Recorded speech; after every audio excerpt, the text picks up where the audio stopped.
What up? What up? What up? Oh my God, y'all, I barely fucking made it, okay? Whew, between death at the trail and choking on the spice from a Greek salad, listen, okay, I'm one of you that can't drink water without drowning. So, by the grace of God, your girl made it, okay? All right. So, welcome to the Soft Life. Hello, a Black Girl Edition, where we will be talking about how to live a soft life without stress, without a bunch of bullshit in life and in business. So, I am Ashlyn Ray, affectionately known as Ashlyn motherfucking Ray. If y'all don't already know me and haven't gotten a chance to look around.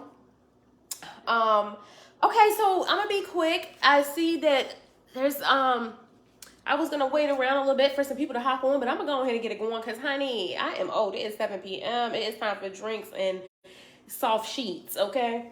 Alright, so my background real quick. So my background is in nuclear engineering and project management by trade. But on the business side of things, I'm actually an NLP practitioner, which is a neuro-linguistic programming practitioner. And I'm also a certified Rebel Millionaire mentor. So I have some mindset coaching, I do NLP, I have lots of business training and confidence training and goal setting and all that stuff. And that's what I've been pretty much doing for 20 years or whatever. Welcome. Hello, Miss Kenyatta. I could not tag you in the welcome post, honey, but I just wanted to welcome you personally.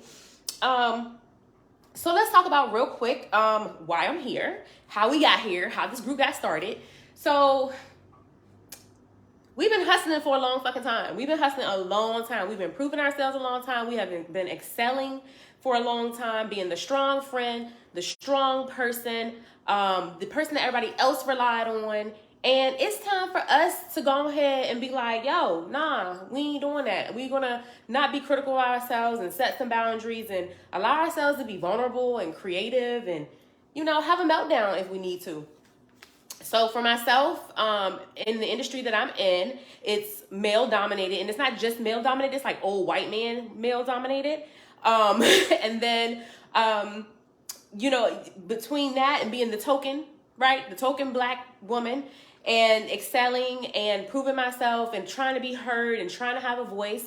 Then in the business side of things, I was just hustling. Like I really wanted it to work. I really wanted out of corporate. I really wanted to work for myself. I wanted to help as many people as I possibly could. But you know, the business world just is not set up to just be giving us out loans just all willy-nilly. So I did it, most of it bootstrapping.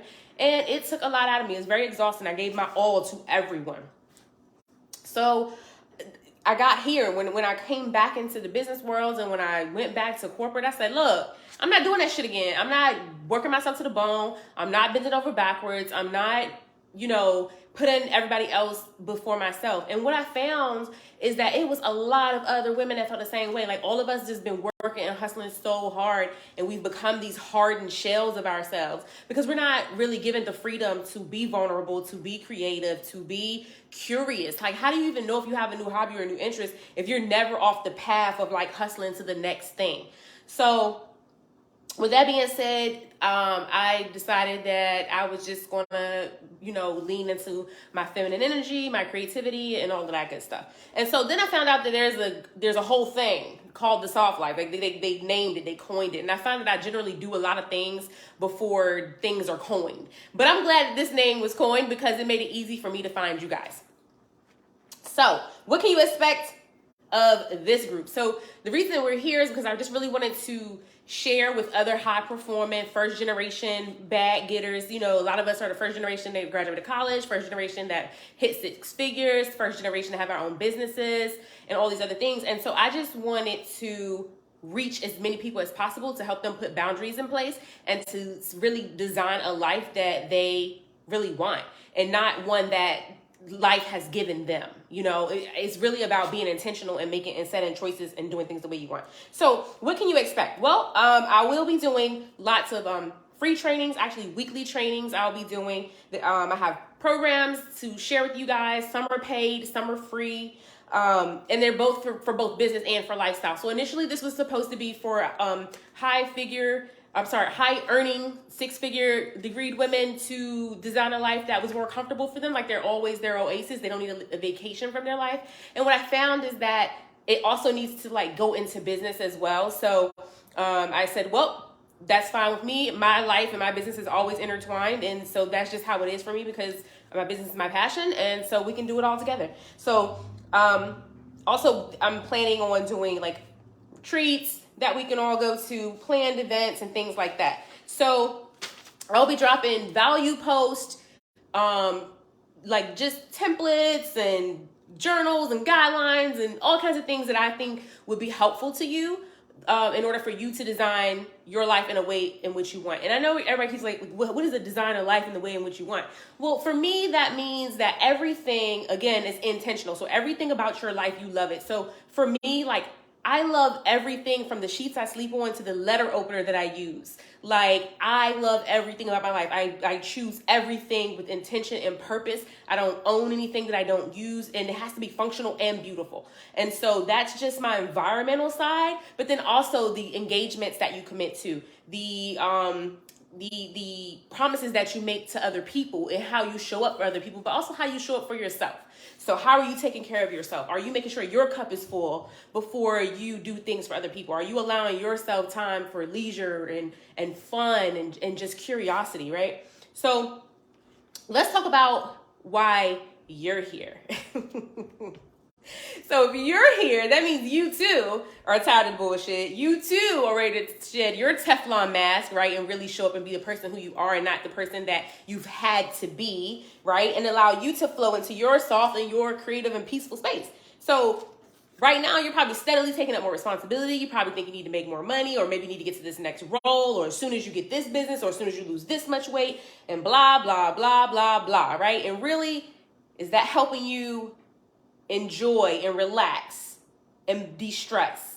No, because you're just piling on more and more work, right? You're showing up for everyone else. So I want to talk about overachievers, because if you are in this group, if you're here with us, then you're most likely an overachiever, because you don't just come by a degree by accident. You don't just start making 6 figures in your career by accident. I mean, there are some people that may have gotten there like just kind of like on some humdrum shit, but realistically, that's not a thing. You had to work to acquire that salary. You worked to acquire those degrees. You worked to acquire that business to get to that next level. And as a result, you're probably an overachiever. So I want to talk about overachievers by nature.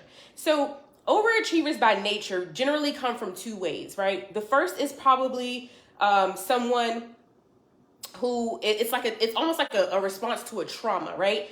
And it's a response to a feeling of self-worthlessness or low confidence or low self-esteem. And so it's contingent on your competency, right? So meaning, if you don't do something exactly the way you planned, if you don't succeed at something like you expected, that directly relates to how you feel about yourself. And now you got to go harder, right? You feel like you got to do more. And so the underlying issue to that is like it's a defense mechanism, whether it's irrational or not, right, for you to feel this way, but it is to combat or to prevent yourself from feeling rejection. It's for fear, failure, and also for being abandoned. So y'all bear with me because I had a lot of notes and I just want to make sure I cover everything. So the other portion is that somebody who could have been healthily like brought up in a way where like, okay, yeah, their parents were good role models that already automatically sent them to college. Their parents were high earners. This is what they're used to. This is their environment. But maybe once they got out into the world and realized that as a Black woman, you had to work 3 times as hard as a regular old white man, that now that has become a habit for you. You have to prove how good you are or how amazing you are, right? And so it becomes a pattern, it becomes a habit. Or maybe something happens to you traumatic in a relationship. You maybe date a person with the proverbial narcissist, right? Or whatever thing that you've come into that has affected you negatively, and now you're responding to that in a way by overachieving. Maybe you encountered I'll give you my own example. So growing up, I was the fat kid, right? I was the fat sister. And so I've always been super overly compensating for my weight or my appearance, and same thing for like how smart I am, right? So I felt like, well, I can be fat, but I'm also smart. And if I'm smart, I can make a lot of money. And if I can make a lot of money, then I can look the way I look and where I want to look and live the way I want to live, right? So it was like this snowball effect. So once you're able to achieve out of pure desire for your own, just because I want to do it, versus prove it a point to someone else, now you've gone through a transformation, right? And so the difference is that one is you're doing it out of pure desire, while the other two is you're trying to prove something. And the difference is that you can be compassionate with yourself.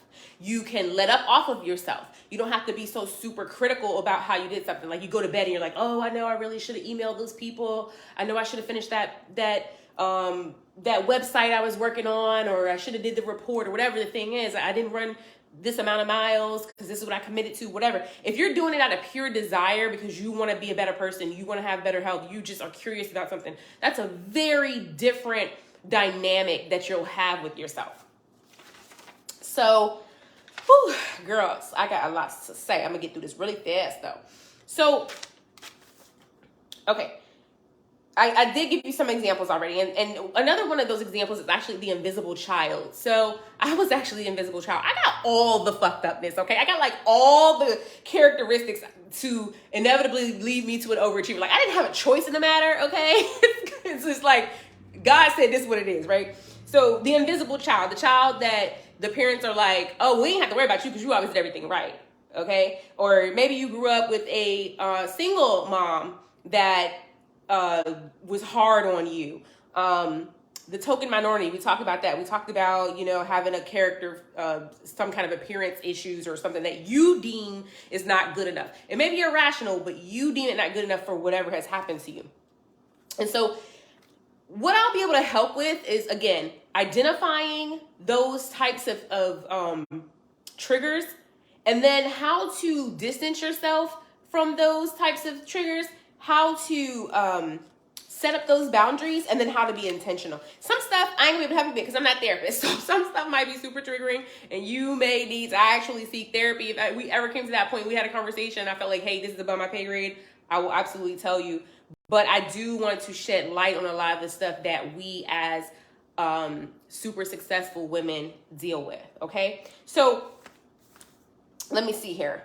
I wanted to talk about real quick the 3 pillars of how I generally approach life, business and life.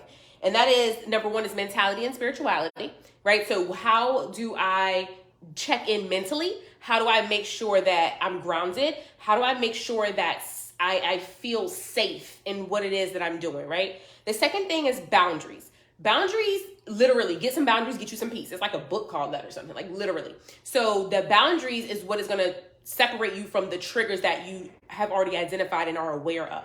Boundaries teach people how to engage with you, how to treat you, how to respect you. Boundaries teach you to respect yourself.